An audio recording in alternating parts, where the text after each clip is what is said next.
मन की चाल तेज है, लेकिन इसे पकड़ना सीखो। मन के विशेषज्ञों ने मन पर एक खोज की और ये पाया कि जो हमारा चेतन मन होता है उससे 9 गुना ताकत हमारे अचेतन मन की होती है। अगर 1 गुना तक चेतन मन के पास है तो 9 गुना ताकत अवचेतन मन के पास है। आपने कभी ख्याल किया कि आप समझते तो हैं कि क्रोध करना, आलस्य करना बुरी आदत है। हम जानते हैं, समझते हैं, लेकिन फिर भी उन चीज़ों से दूर नहीं रह पाते हैं। फिर भी हमें परिस्थिति पलटते ही गुस्सा आ जाता है, आलस्य आ जाता है। और अगर हम जानते और समझते भी हैं कि ये सारी बुरी आदतें हैं, लेकिन फिर भी हम छोड़ नहीं पाते, तो इसके पीछे का क्या कारण हो सकता है? कभी ख्याल किया है कि आपने सोचा है इस विषय को समझने के लिए हमें अपने मन की चाल को समझना होगा। जब तक हम अपने मन को नहीं समझेंगे तब तक हम ऊपर से चाहे कितने भी प्रयास कर लें, कितने भी संकल्प कर लें, उस संकल्प सबके सब थोथे निकलेंगे, यानी कि बेकार निकलेंगे। अगर आप अपने मन को अच्छी तरह से समझना चाहते हैं, उससे वो काम करवाना चाहते हैं जो आप चाहते हैं, उसे अपने नियंत्रण में रखना चाहते हैं, तो सबसे पहले जानिए कि चेतन और अचेतन मन के अंतर को समझना होगा कि हमारा चेतन मन किस तरह से काम करता है और हमारा अचेतन मन वो किस तरह से काम करता है। इसको हम एक छोटी सी कहानी के माध्यम से समझने की कोशिश करते हैं। एक बहुत ही बड़ी हवेली में एक बहुत धनवान सेठ रहा करता था। उस हवेली के द्वार पर हमेशा एक पहरेदार तैनात रहता था। जब भी कोई हवेली में उपद्रव होता, कोई और शोर शराबा होता, लड़ाई झगड़े की आवाज़ आती, तो उस हवेली के पड़ोसी उस गेट पर पहुंच जाते और हवेली के दरवाजे पर पहुंचकर उस पहरेदार को खूब समझाते कि भाई, तुम्हारी हवेली से बहुत सारी आवाज़ें आती हैं, लड़ाई झगड़े होते हैं, इससे हमारी शांति भंग होती है, तो कृपया करके इस लड़ाई झगड़े को ख़त्म करो, इस शोर शराबे को नियंत्रण में रखो। तो पहरेदार इस पर जवाब देता है कि मैं जानता हूँ कि लड़ाई झगड़ा करना, शोर शराबा करना बहुत ही गलत चीज़ है। मैं खुद भी उनसे परेशान हूँ जो हवेली में लड़ाई झगड़े होते हैं, उससे मेरी भी शांति भंग होती है। लेकिन आप मुझे क्यों समझा रहे हैं? इसका कारण मैं नहीं हूँ, बल्कि मेरा मालिक है, उसे समझाओ जाकर अंदर। बात बिल्कुल सही थी, इसमें पहरेदार की कोई गलती ही नहीं थी। जब भी मालिक को कोई उपद्रव करना होता, उस सीधा दरवाजे पर पहुंच जाता और वहां पर उपद्रव खड़ा करके फिर अपनी हवेली के अंदर चला जाता। और जो लोग उस उपद्रव से आहत होकर हवेली के दरवाजे पर आते, उस पहरेदार को समझाने लगते। बिल्कुल इसी तरह हमारा मन भी होता है। हमारा चेतन मन और हमारा अवचेतन मन उसी पहरेदार की तरह है। पहरेदार को तो पता है कि गुस्सा करना, उपद्रव करना गलत बात है, बुरी बात है। मतलब कि हमारे चेतन मन को तो अच्छी तरह पता है कि गुस्सा करना, आलस्य करना, काम वासना पैदा करना, ये सब बुरी आदत है। लेकिन ये सारी चीज़ें, ये सारे उपद्रव वो जो अंदर मालिक बैठा है वो खड़ा करता है, और वो होता है हमारा अवचेतन मन। हमारा चेतन मन तो बाहर पहरेदार की तरह खड़ा है, लेकिन हमारा अवचेतन मन तो इन सारे उद्योगों की जड़ है। ये हवेली के अंदर बैठा हुआ है और हम हमेशा हमारे चेतन मन को समझाते रहते हैं कि भाई, ऐसा करना तो गलत है, तुझे समझना चाहिए। हमें समझ में आ चुका है, जैसे वो पहरेदार भी समझता है, लेकिन उससे कोई फर्क नहीं आता। हमने अपने आप को बहुत समझाया होगा और हमें ऊपर से देखने पर लगता है कि हाँ, हम समझ भी गए हैं और अब तो हमारी ज़िंदगी में बदलाव हो ही जाएगा। लेकिन हम दूसरे की पल बात पाते हैं कि जीवन में तो कुछ भी बदलाव नहीं हुआ। तो ये सिर्फ हमारी नासमझी के कारण होता है। हमारी नासमझी हमारे चेतन मन को समझाती रहती है, हमारी बुद्धि को समझाती रहती है, लेकिन हमारी सीख, हमारी समझ केवल हमारे चेतन मन तक ही सीमित हो जाती है। अंदर उस मालिक तक, उस अवचेतन मन तक कभी पहुंच ही नहीं पाती, और इसी वजह से हमारे जीवन में कभी भी बुनियादी बदलाव नहीं हो पाते हैं। ये ठीक उसी प्रकार है कि कोई आपको आकर कहे कि पौधे में अगर पानी डालोगे तो उसमें फल आएंगे, उसमें फूल आएंगे, और हम जाकर उस पेड़ की पत्तियों पर जल छिड़कने लग जाते हैं।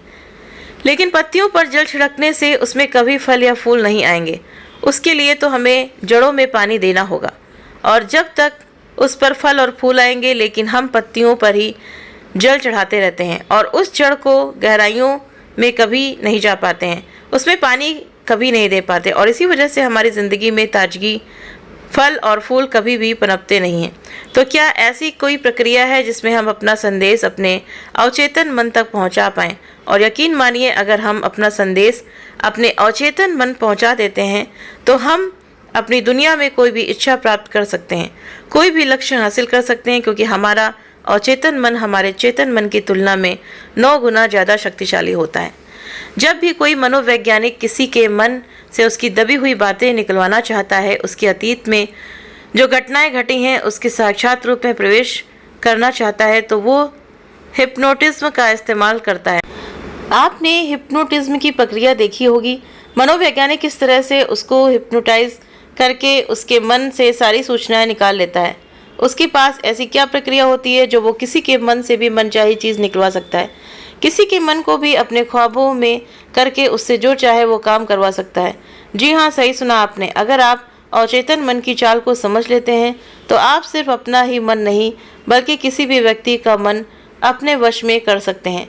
अपने अवचेतन मन तक संदेश पहुंचाने के लिए आपको अपने चेतन मन को शांत करना होगा, उसे सुलाना होगा, उससे तर्क वितर्क सब बराबर में रखने होंगे। हमारा पहरेदार ही दरवाजे पर एक अंगरक्षक बनकर खड़ा है जो किसी को भी हवेली के अंदर उस सीट तक नहीं पहुंचने देता। जब तक हम उस पहरेदार को किसी प्रकार किसी प्रक्रिया के माध्यम से सुला नहीं देते या समझा नहीं देते, शांत नहीं कर देते, तब तक हम उस हवेली में प्रवेश नहीं कर पाएंगे। हमारी जो सामान्य बुद्धि होती है, यानी कि हमारा चेतन मन तर्क वितर्क में माहिर होता है, वो तरह तरह के सवाल खड़े करता है और इसी वजह से हमारे अवचेतन मन तक एक स्पष्ट संदेश नहीं पहुंच पाता। याद रखना, हम अपने अवचेतन मन को समझा नहीं सकते, उसके साथ तर्क वितर्क नहीं कर सकते। हम बस उसके पास एक स्पष्ट संदेश पहुंचा सकते हैं, और स्पष्ट संदेश तभी पहुंचेगा जब हमारे विचार, हमारा मन पूरी तरह से शांत रहेगा। जब भी कोई मनोवैज्ञानिक किसी के मन पर प्रयोग करता है, उसके मन से अपनी मनचाही बातें निकलवाना चाहता है, तो वो सबसे पहले उसके चेतन मन को सुलाता है। आपने देखा होगा कि एक पेंडुलम जैसी चीज उसकी आंखों के आगे घुमाई जाती है और उसके बाद उसको देखते देखते वो निद्रा में चला जाता है। उसका चेतन मन पूरी तरह से सो जाता है। अब वो कोई तर्क वितर्क नहीं कर सकता क्योंकि वो सो चुका है, और उसके बाद मनोवैज्ञानिक उसकी बुद्धि को, उसके चेतन मन को सुलाकर सीधा उसके अवचेतन मन में प्रवेश करके अपनी मनचाही बातें निकलवा पाता है। तिब्बत के एक महान दार्शनिक लाओत्सो ने एक बात कही थी कि बात अगर समझ में आ जाए तो जीवन परिवर्तित हो जाता है। लेकिन वो बात उन्होंने पुराने समय के लोगों के हिसाब से कही थी, क्योंकि उस समय तिब्बत के और बाकी दुनिया के लोग भी बहुत सरल हुआ करते थे। उनका सरल हृदय हुआ करता था। उनको जो बात जिस तरह से बताई जाती थी वो उस बात को उसी भांति ग्रहण कर लेते थे।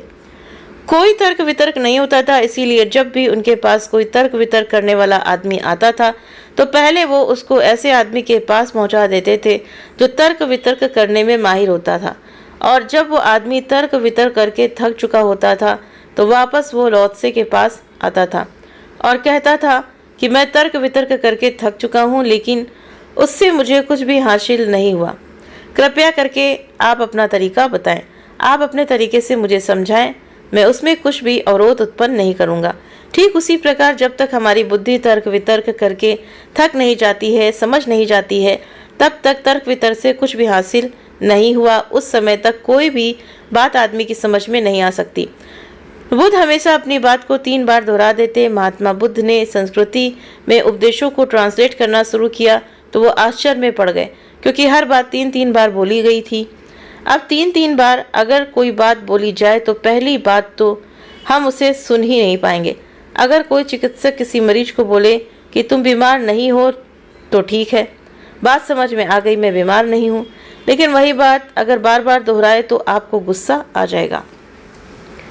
वो कहेगा कि हाँ भाई, समझ में आ चुकी है, एक बार में ही समझ में आ गई थी कि मैं बीमार नहीं हूँ, तो इसको बार बार दोहराने का क्या मतलब है। लेकिन किसी बात को बार बार दोहराने से आपका चेतन मन उससे बोर हो जाता है। बार बार सुनने से आपका चेतन मन उस पर कोई ध्यान नहीं देता। वो चेतन मन धीरे धीरे सोने लगता है और उसके बाद जो बातें बार बार बोले जा रही हैं वो आपकी भीतरी परतों पर पहुंच जाती हैं। भीतरी परतों तक मतलब अवचेतन मन तक पहुंच जाती हैं। और जब कोई बात अवचेतन मन तक पहुंच जाती है तो यकीन मानिए आप बड़ी से बड़ी बीमारी को भी अपने आप ठीक कर सकते हैं। ऐसे प्रयोग दुनिया में बहुत से लोगों ने किए हैं। एक बार एक प्लेन क्रैश हो गया और उसमें जो पायलट था वहाँ से गिरने की वजह से उसकी सारी हड्डियाँ टूट गई थी। अधिकतर हड्डियाँ टूट चुकी थी और वो अस्पताल में भर्ती हो गया था। उससे हिला भी नहीं जा रहा था क्योंकि सारी हड्डियाँ टूट चुकी थीं और सभी डॉक्टरों ने जवाब दे दिया था कि इतनी हड्डियों को जोड़ पाना और फिर से तुम्हें स्वस्थ कर पाना नामुमकिन सी बात है। लेकिन उस आदमी ने अपने अवचेतन मन को समझाकर अपनी सारी हड्डियों को अपने आप ही ठीक कर लिया। ये सिर्फ हमारी अवचेतन मन की शक्तियों के कारण होता है। अनजाने में ही वो शक्तियाँ हमारे मन से काम करवाती रहती हैं और हमारा शरीर अपने आप स्वस्थ होने जाता है। पुराने समय में लोग सरल हुआ करते थे, साधारण हुआ करते थे, इतना तर्क वितर्क नहीं किया करते थे। तो जिस तरह से उनको समझाया जाता था वो समझ लेते थे, जिस तरह से बोली जाती थी बातें उसी तरह से उनको वो समझ लेते थे। और आज के तथाकथित बुद्धिमान यानी कि इंटेलेक्चुअल लोग उन लोगों को रूढ़िवादी बोलते हैं, अंधविश्वासी बोलते हैं। लेकिन आपने एक बात नोटिस की है कि जो आदमी जितना ज़्यादा इंटेलेक्चुअल होता है, जितना ज़्यादा तार्किक होता है, वो उतना ही ज़्यादा अशांत भी पाया जाता है। चाहे उसने अपनी बुद्धि का कितना भी प्रयोग किया हो, चाहे वो तर्क वितर्क में कितना भी समर्थ क्यों ना हो, लेकिन उसका मन फिर भी अशांत बना रहता है। तो फिर ये आश्चर्य की बात है कि इतना बुद्धिमान आदमी, इतना इंटेलेक्चुअल आदमी आखिर इतना शांत कैसे हो सकता है, क्योंकि वो तो समझता है कि शांति ही जीवन का परम लक्ष्य होता है और फिर भी वो अशांत होता है। तो इसका सीधा सा एकमात्र कारण होता है कि जो बुद्धिमानी होते हैं वो हमारे चेतन मन का एक रूप होते हैं। चेतन मन से हम अपने रोज़मर्रा के काम कर सकते हैं, हम उससे कोई भाषा सीख सकते हैं, इससे हम गाड़ी चला सकते हैं, उससे हम गाड़ी सीख सकते हैं। यानी कि वो सभी संसारिक चीज़ें जो संसार में जीवित रहने के लिए आदमी को रोज़मर्रा की ज़िंदगी में करनी पड़ती है। लेकिन जहाँ तक बात आती है कि क्रोध, काम, वासना, आलस इत्यादि जो कि हमारे अवचेतन मन का हिस्सा होते हैं, उनको कहीं से सीखना नहीं पड़ता। आपने क्या कभी क्रोध करना सीखा है? आपने काम वासना सीखी है? अगर आपको जंगल में भी फेंक दिया जाए तो भी आप काम वासना अपने आप सीख लेंगे। तो इसमें हमारे चेतन मन का कोई भी रोल नहीं होता। इसे सिर्फ और सिर्फ हमारा अवचेतन मन ही कार्य करता है। यानी जो की चीज़ें प्रकृति ने हमारे स्वभाव से भरी हुई हैं वे सिर्फ हमारे अवचेतन मन के माध्यम से बदली जा सकती हैं।